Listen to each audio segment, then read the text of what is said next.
Keep on rocking in the Free world! Keep on rocking in the free world!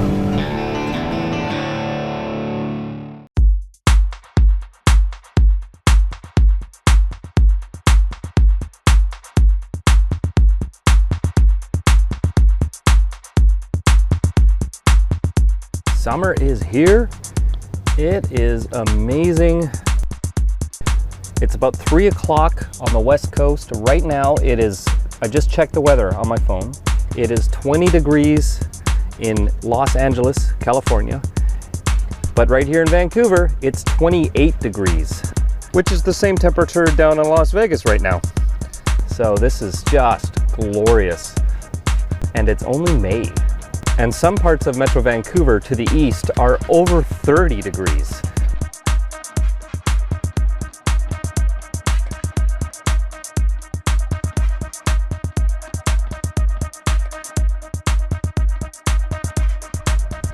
What's going on? I am down at the beach. I got down here early to get a parking spot. The parking lots are full. Summer is definitely here in Vancouver. So the tide is coming in. I figured let's go for a little walk right now and answer something from RV Life. I got a question asking me, what are the top 3 things to look for when you're buying an RV?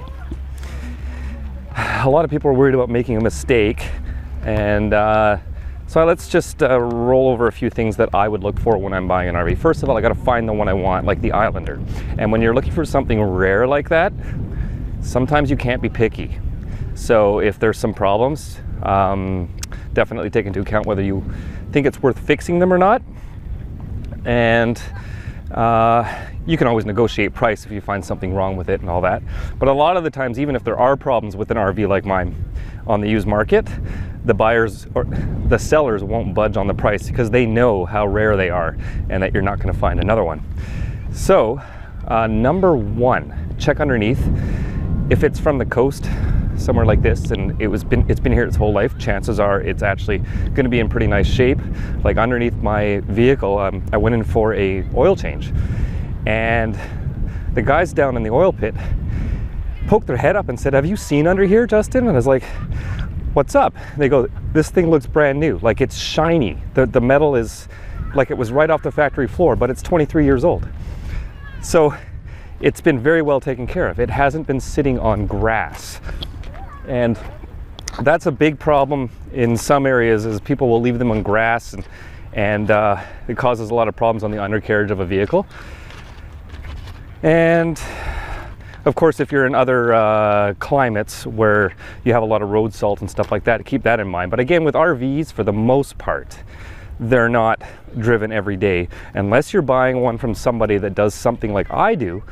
Most RVs, 15 years old, 20 years old, are in really nice shape because they're from the original owners, and the original owners are usually retired elderly couples. I know I'm generalizing there, but generally it's true. That's why it's called a generalization. But generally they buy them new and they baby them and they use them very little. They go on 1 or 2 trips here or there, and that's it. And so they're well taken care of. And then when someone else buys them, it's the second and third owners you really got to worry about. Okay, so check underneath, make sure it's decent underneath, it's not all rusted apart. And then, depending on the type of RV you're buying, if you're going to buy a Class C or A, in most cases they're full of seams. They're just fiberglass glued onto plywood, and there's rivets and seams all over them, so there's tons of leak points. And you want to make sure you check for water damage. A good way to do that is look down the sides of the RV and look for bubbling and warping. Now there's going to be some, even if there's no leaks, some of them start warping and stuff. It's just natural. But you can tell if it's had major water damage. Now look at, I'm at Spanish Bank, so the tide is coming in. People like to wade out here because it's really warm, but look at the water coming in. You can see how fast it's coming in. Like, I'll be up to my knees probably in a few minutes at this rate. It's coming in really fast. Why don't I take off my shoes? I should really just take off my shoes. Anyway, so you know what? I'm gonna do that. I'm gonna take off my shoes and I'm gonna go walk out there.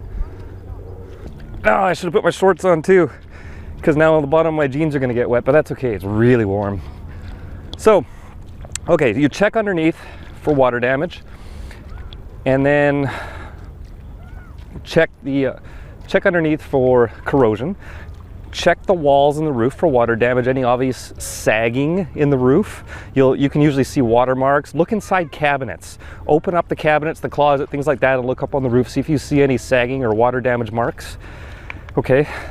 Now, even if it's been babied its whole life, if it sprung a leak and the owners don't go out and check it all the time, it could have sat a whole winter leaking, right? And you know, it's very innocent sometimes, and the owners don't even realize it. I run into that. I've pointed things out to people selling RVs that they didn't even notice.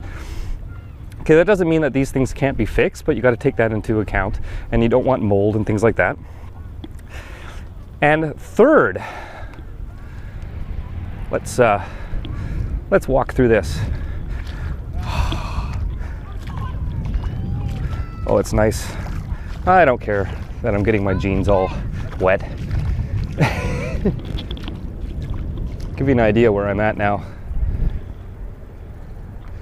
See, the parking lots are all full, and there are $20 and $30 million mansions up on the hill there. And there is downtown Vancouver.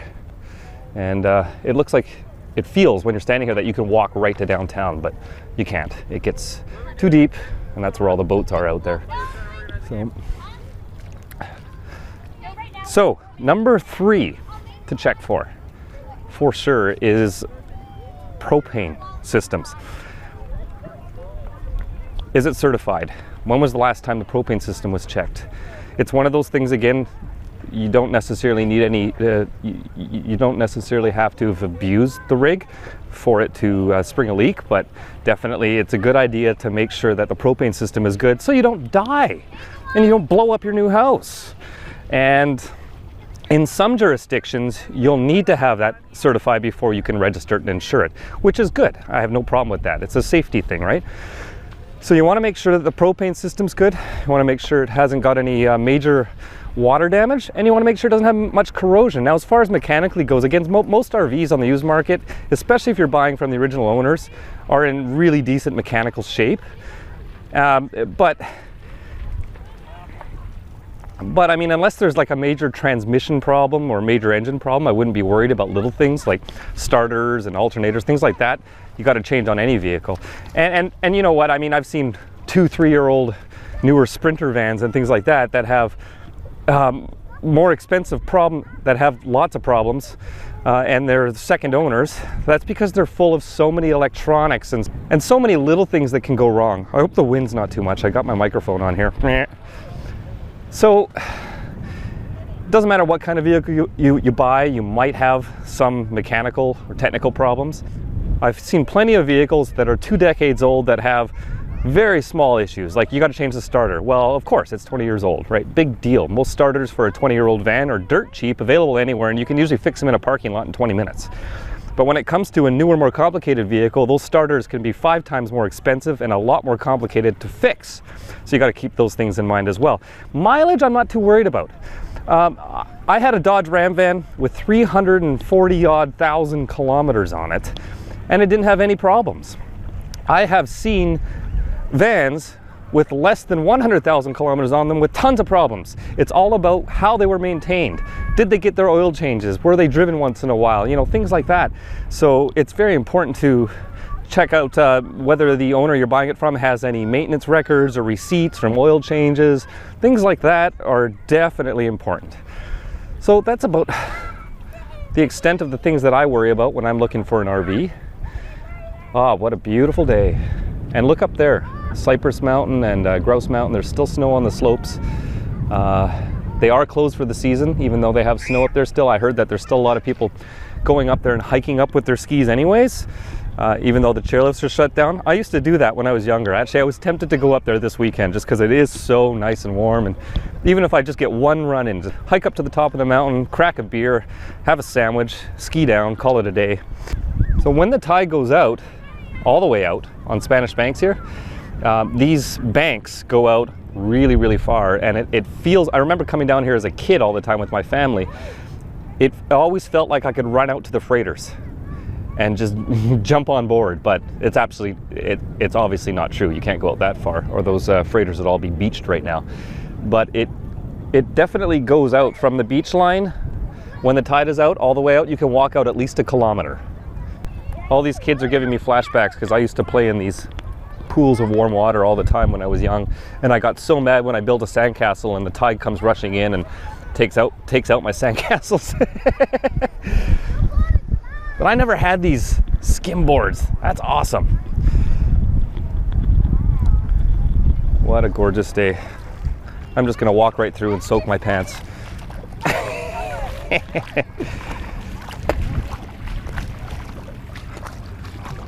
This is RV life in Vancouver for you, and this is my front yard.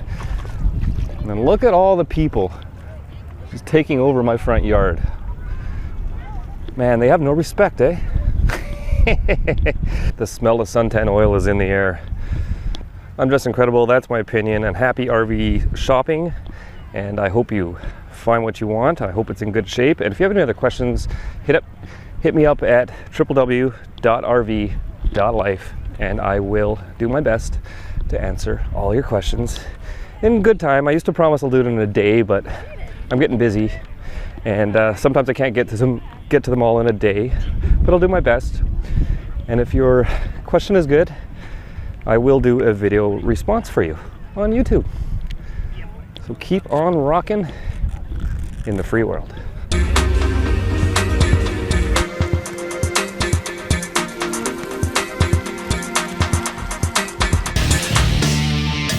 You are watching Just Incredible TV. Want to see more? Become a patron and see exclusive content. Plus, see new, just incredible videos before anyone on YouTube. Head over to patreon.com/JCredTV and keep on rocking in the free world.